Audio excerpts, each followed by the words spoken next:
చెంప పెట్టలేదు ఎందుకు మరి? పెడతాను పెట్టేస్తలేదు. కడుగుతున్నా ఆగినప్పుడు పెడుతున్నా. ఈమె కూడా వారం రోజులు అయితే లేదు కదిలిస్తున్నాను. నిద్రపోయినప్పుడు పెట్టొద్దని అది కట్టుకోలేదు ఎందుకు? కట్టు భరిస్తున్నారు ఉంటారా కట్టుకోవాలి కానీ ఇప్పుడే ఇప్పేసిన పెట్టిస్తలేదు. చూపిస్తావేంది అప్పుడే ఎట్టగలుగుతుంది.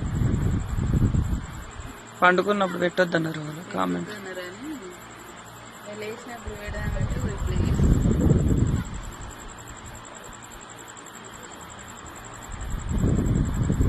నువ్వు పెడతావు ఒకసారి. మనం పెట్టలేము.